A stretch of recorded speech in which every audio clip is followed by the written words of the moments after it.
Hello. So really quickly, I had some people ask about how to make sure that your kids have to answer multiple correct answers on the same one. So I'm going to show you really quickly how to do that. So on a question like this, let's say there's a whole bunch of answers, and it doesn't matter if they're multiple choice or drop down. Either way, you can set it up and it will accept multiple right answers. The issue only becomes that for a drop down or multiple choice, what you've done there is allow it to have multiple answers that can be correct, but in a string of ors. So if they have this or that, both of them will be accepted as correct.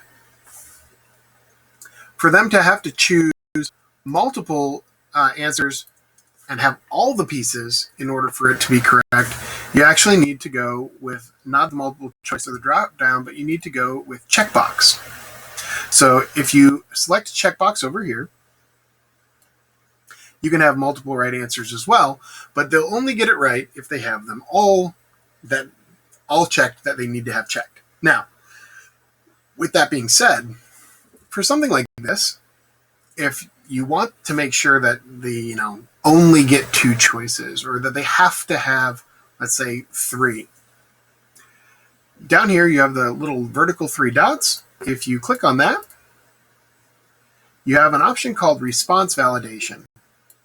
If you click that one, that allows you to have more control, and not just for checkboxes, also for multiple choice or drop down or whatever you have set up.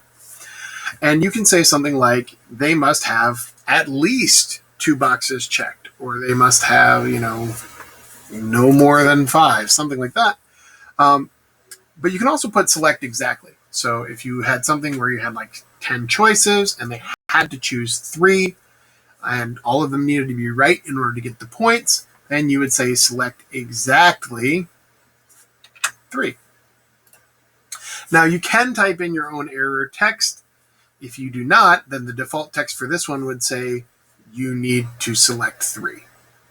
Or you need to select 5 if you change that to 5, or whatever it is.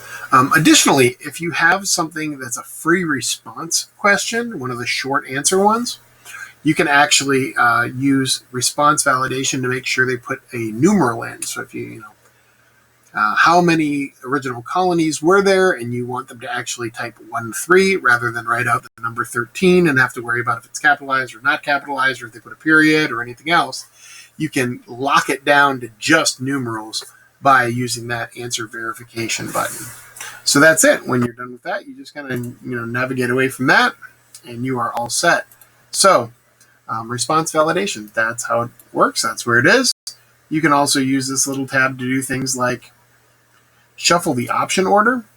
If you're not worried about all kids seeing your responses in like choice A, choice B, choice C, choice D order, it's really great if you're going to have kids taking tests that are sitting near each other. Obviously not a problem right now, but that also lets you kind of shuffle that. So even if they're on the same question, it doesn't really matter because my A is going to be different than my neighbor's A.